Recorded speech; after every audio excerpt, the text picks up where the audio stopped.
Hello friends, welcome to the class. My name is Sudhir. Let's start today's session. हम लोग environment ecology पढ़ रहे थे। लास्ट वाली क्लास में हम लोगों ने फूड चेन के बारे में पढ़ा।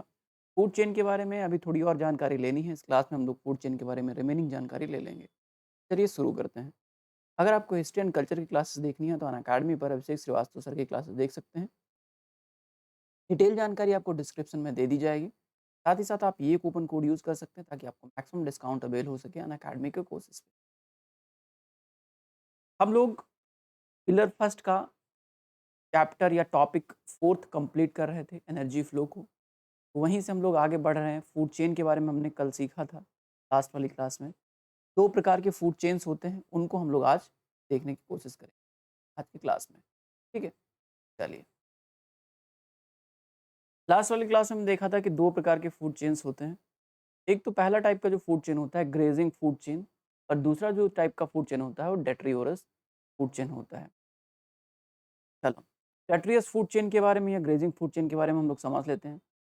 सबसे पहली बात तो ये है कि ग्रेजिंग फूड चेन क्या चीज़ होता है। ग्रेजिंग फूड चेन का सिंपल सा मतलब है जब कंज्यूमर कंज्यूमर अपना एनर्जी, ठीक है, अपनी एनर्जी जब कंज्यूमर्स किसी प्लांट या प्लांट के पार्ट, ठीक है, प्लांट या किसी प्लांट के पार्ट से अपनी एनर्जी अपना फूड चेन स्टार्ट करते हैं। जब कंज्यूमर्स अपना फूड चेन स्टार्ट करते हैं किसी प्लांट या प्लांट के पार्ट से, तो वो ग्रेजिंग फूड चेन के तहत आता है। ठीक है, सिंपल सा मतलब समझ में आया कि जब कोई, जैसे सपोज करो कि यहाँ पे प्राइमरी प्रोड्यूसर्स क्या हैं, प्राइमरी प्रोड्यूसर्स, या देखिए प्राइमरी प्रोड्यूसर्स है यहाँ पे क्या, प्लांट, ठीक है, कोई, ठीक है।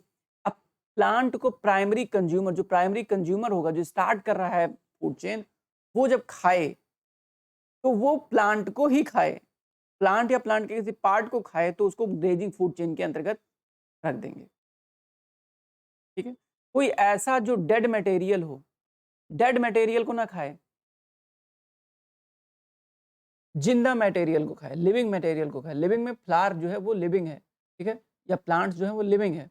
तो लिविंग मटेरियल को खा के अपना फूड चेन स्टार्ट करे तो उसको बोल देते हैं ग्रेजिंग फूड चेन। ठीक है, सिंपल सा मतलब है घास से जुड़ा होना चाहिए, घास उसका बेस होना चाहिए। घास मतलब घास या प्लांट जो भी है, उसका बेस होना चाहिए। उसको खा के जब कोई फूड चेन स्टार्ट होता है तो उसको ग्रेजिंग फूड चेन कहते हैं। ठीक है, टेरेस्टेरियल इकोसिस्टम में एक एग्जांपल आप यहाँ पे देख लो। टेरेस्टेरियल फूड सिस्टम में, टेरेस्टेरियल मतलब स्थलीय, स्थलीय। इसमें आप देखो कि सबसे पहले टेरेस्टेरियल के ग्रास को, घास को कौन खाता है, कैटरपिलर खा रहा है। यहाँ पे देखो कैटरपिलर खा रहा है। कैटरपिलर को लजार्ड या फ्रॉग खा रहा है। फ्रॉग को कौन खा रहा है, स्नेक खा रहा है। तो ये क्या हुआ है, ग्रेजिंग फूड चेन का एक एग्जाम्पल हो गया। ठीक है, तो इसमें क्या हो रहा है, सबसे पहले सिंपली क्या है कि यहाँ प्लांट है, प्लांट को खाना, प्लांट या उसके पार्ट को खाना, वहां से फूड चेन जब स्टार्ट हो तो कैटरपिलर इस प्लांट को खा रहा है, ऐसे आपको उसे खा रहा है, तो ये इसको ग्रेजिंग फूड चेन के तहत रख दिया जाता है। ओके, अब बात आती है फाइटोप्लैंक्टन्स की या एक्वेटिक इकोसिस्टम की। बात कर लेते हैं एक्वेटिक इकोसिस्टम में कैसे ग्रेजिंग फूड चेन होता है। एक्वेटिक इकोसिस्टम में भी तो फाइटो होते हैं, फाइटोप्लैंक्टन्स। फाइटो मतलब क्या होता है, पादप ही तो होता है, प्लैंक्टन्स होते हैं, प्राइमरी प्रोड्यूसर्स इनको बोला जाता है। तो पादप को यहाँ पे भी खाया जा रहा है, किसी प्लांट को यहाँ पे भी खाया जा रहा है, किसी प्लांट को यहाँ पे खाया जा रहा है, फाइटोप्लैंक्टन्स को खाया एक्वेटिक इकोसिस्टम। तो प्राइमरी प्रोड्यूसर्स क्या होते हैं, प्राइमरी प्रोड्यूसर्स फाइटोप्लैंक्टन्स होते हैं। जैसे कि यहाँ पे प्राइमरी प्रोड्यूसर्स क्या हैं, प्लांट है, फ्लावर्स हैं या पेड़ है कोई भी, तो ये वहाँ प्राइमरी प्रोड्यूसर्स हो गए। लेकिन एक्वेटिक या समुद्री इकोसिस्टम में फाइटोप्लैंक्टन्स होते हैं। फाइटोप्लैंक्टन्स प्राइमरी प्रोड्यूसर्स होते हैं। अब इसको खाया जाएगा जू प्लैंक्टन्स के द्वारा, ठीक है, जू प्लैंक्टन्स के द्वारा। और जो कि खाए जाएगा, जू प्लैंक्टन को कौन खाएगा, फिश खाएगा। एंड फिश को कौन खाएगा, पेलिकन्स खाएंगे। अब बड़ी फिशेस खा सकती हैं, ठीक है, तो पेलिकन्स खाएंगे। तो समझ लो ये कैसे बन रहा है, ये एक फाइटोप्लैंक्टन आया, फाइटोप्लैंक्टन ने खाया, फाइटोप्लैंक्टन को किसने खाया, जू प्लैंक्टन ने खाया। जू प्लैंक्टन को किसने खाया, जू प्लैंक्टन को फिश ने खाया। फिश को किसने खाया, पेलिकन्स, ठीक है, पेलिकन्स ने खाया। तो ये एक फूड चेन बना, एक फूड चेन बना जिसको ग्रेजिंग फूड चेन के तहत रख सकते हो। अब आपका सवाल हो सकता है कि क्या सिर्फ grazing food chain terrestrial ecosystem में बनता है, एक सिंपल सा सवाल पूछा जा सकता है कि क्या grazing food chain terrestrial ecosystem में बनता है, स्थलीय इकोसिस्टम में बनता है? तो आपका जवाब है नहीं सर, टेरेस्टेरियल इकोसिस्टम सिर्फ ग्रेजिंग फूड चेन सिर्फ टेरेस्टेरियल इकोसिस्टम में नहीं बल्कि एक्वेटिक इकोसिस्टम में भी बन सकता है। ये आपका जवाब होना चाहिए। ठीक है, कैसे मैंने समझा दिया। आई होप कि अब चीज़ें आपकी क्लियर हो गई होंगी। चलिए नेक्स्ट स्लाइड पे मूव करते हैं। टेट्रियस फूड चेन के बारे में बात करते हैं, डेट्रियोरस फूड चेन के बारे में बात करते हैं।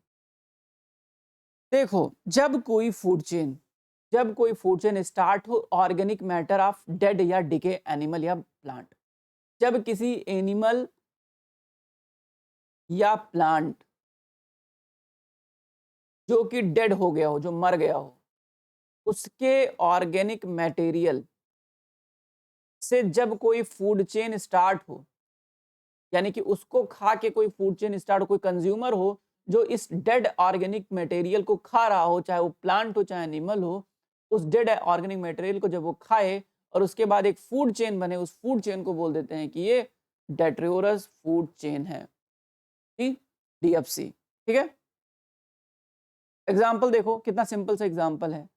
देखो, अब जैसे जो डेड ऑर्गेनिक मटेरियल को खाते हैं, फीड करते हैं, उनको बोलते हैं डेट्रियोरस या डिकम्पोजर्स। क्या डिफरेंस है डेट्रियोरस और डिकम्पोजर्स में? आप मुझे कमेंट सेक्शन में बताइए नीचे कि डेट्रियोरस और डिकम्पोजर्स में क्या डिफरेंस है। हालांकि मैं आगे आपको पढ़ाने वाला हूँ डेट्रियोरस डिकम्पोजर्स में क्या डिफरेंस है। As of now let me know what is the difference between detritivores and decomposers. Okay, the detritivores are eaten by predators. Detritivores eaten by predators.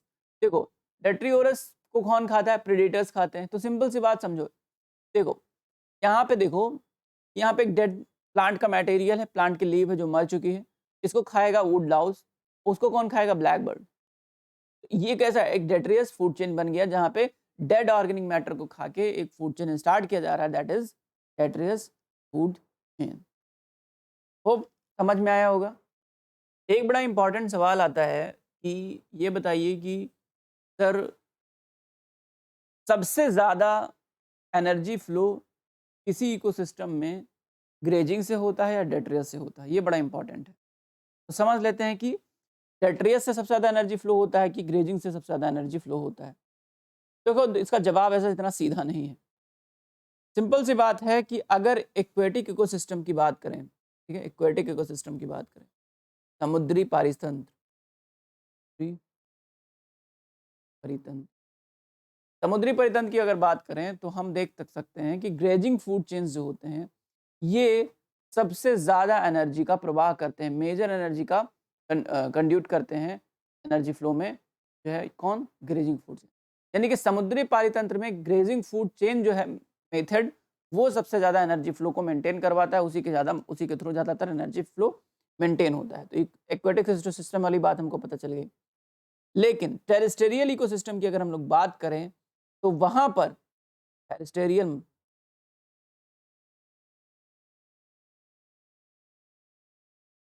Terrestrial ecosystem की बात करें, स्थलीय की बात करें, स्थलीय इकोसिस्टम में क्या पाएंगे कि आप detritus food chain grazing food chain से ज़्यादा एनर्जी फ्लो मेंटेन करवाता है, या larger fraction of energy flow होता है। लार्जर फ्रिक्शन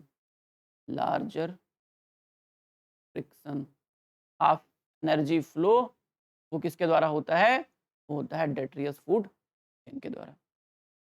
ठीक है, हमको उल्टा लगेगा, हमको लगेगा यार इतना प्लांट तो होता नहीं होगा समुद्र में, तो वहाँ तो नहीं ही होता होगा इतना ज़्यादा। नहीं, नहीं, नहीं, मार देते हैं ग्रेजिंग फूड चेन को, जो है टेरेस्टेरियल में सबसे ज़्यादा होता है।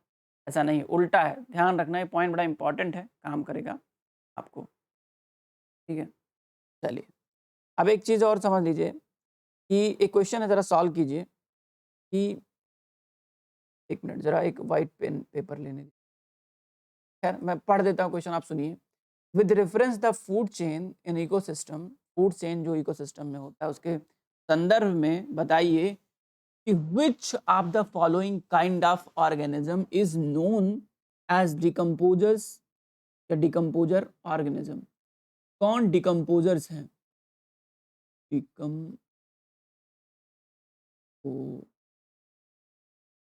आपको डिकम्पोजर्स बनाना है।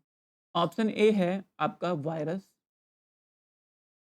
ऑप्शन बी है आपका फंगस, ऑप्शन सी है आपका, या थर्ड है आपका बैक्टीरिया। ऑप्शन फोर्थ है आपका, अच्छा इतना ही रख लेते, छोड़ो। अब आपको बताना है ए में क्या है, एक ओनली, वन ओनली। बी में है 2 एंड 3। सी में है आपका 1 एंड 3 एंड डी में है आपका 1 2 एंड 3। बताइए क्या इसका सही जवाब होगा? सिंपल, बहुत सिंपल क्वेश्चन है, सब लाख टके का क्वेश्चन है एकदम, आप आराम से इजीली को हैंडल कर सकते हैं। 3 वाला जो क्वेश्चन होता है उसको बोलते हैं।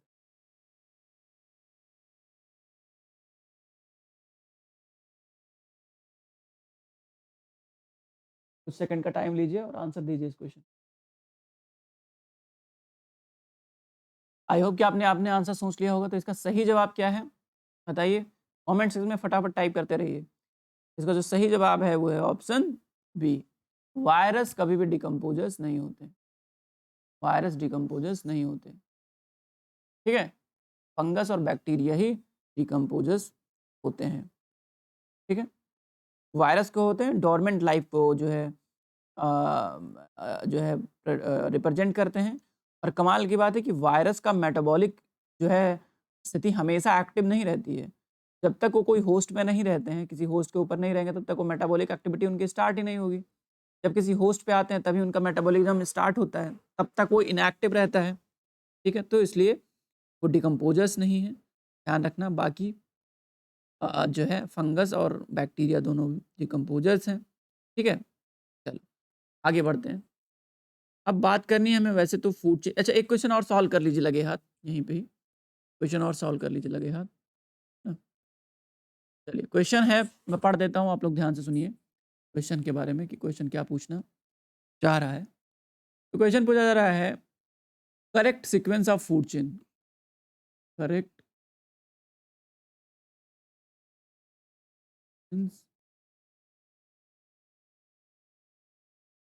फूड चेन, करेक्ट सीक्वेंस बताना है आपको।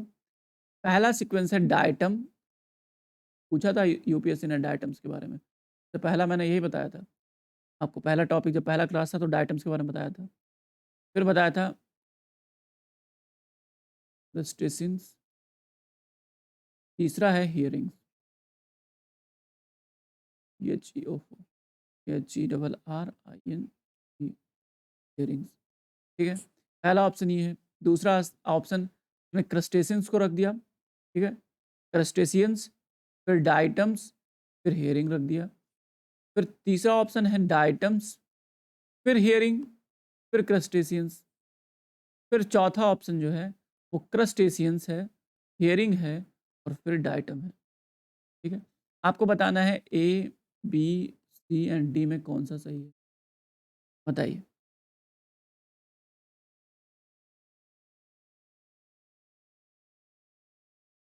नाम नहीं सुना होगा इसमें, सिंपल सी बात है, नाम आपने सुना नहीं होगा।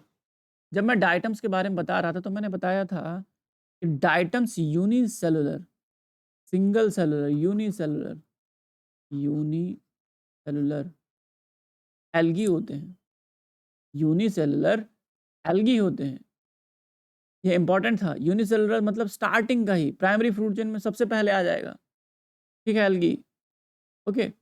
तो प्राइमरी जैसे जो डाइटम्स होते हैं, डाइटम्स एक प्रकार के फाइटोप्लैंक्टन्स होते हैं जो प्राइमरी प्रोड्यूसर्स होते हैं, जिसमें डाइट, तो फाइटोप्लैंक्टन्स के तहत कौन कौन से आते हैं? फाइटोप्लैंक्टन्स में साइनोबैक्टीरिया आता है, ठीक है।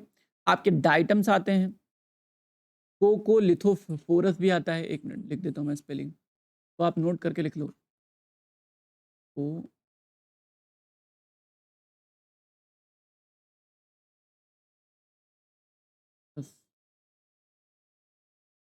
ये आता है COCCOLITHOPHORES, कोलिथोफेरस, ये होता है।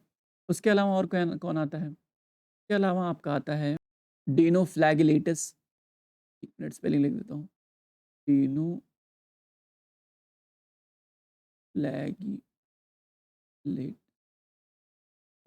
DINOFLAGELLATES, ठीक है। तो ये आते हैं आपके प्राइमरी प्रोड्यूसर्स के तौर पे ओशन में, ठीक है, डाइटम्स हो गया, और ये दोनों जो मैंने बताया आपको, कोकोलिथोफेरस और साइनोबैक्टीरिया भी, उसके अलावा डिनोफ्लैगेलेटस। ठीक है, ये 4 जो है फाइटोप्लैंक्टन्स हैं जो प्राइमरी प्रोड्यूसर्स हैं ओशन के।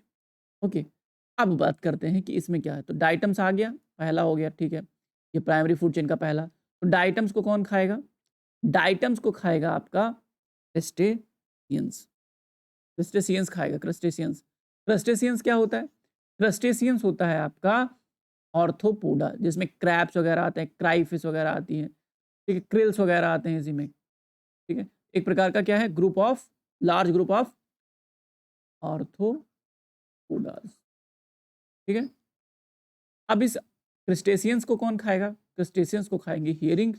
हियरिंग्स क्या होती हैं? हियरिंग्स आर द फिश, ये होती हैं फिश जो खाती हैं क्या, जिनको जो खाती हैं क्रस्टेशियंस को। ठीक, आई होप कि क्लियर हो गया होगा, अब कोई दिक्कत नहीं होगी आपको ये चीज़ें समझने में। ठीक है, अब कोई दिक्कत नहीं हो रही होगी इन चीज़ों को समझने में। क्यों? क्योंकि मैंने अब चीज़ें बहुत अच्छे से क्लियर कर दी हैं। 2 क्वेश्चन हमने डिस्कस कर लिया। अब हमारा आता है नेक्स्ट कॉन्सेप्ट जो है वो फूड वेब का है। तो फूड चेन वाला टॉपिक यहीं पे ख़त्म करेंगे। अब फूड वेब जब स्टार्ट करेंगे हम, तब हम लोग नेक्स्ट वीडियो को स्टार्ट करेंगे। Thank you so much for watching.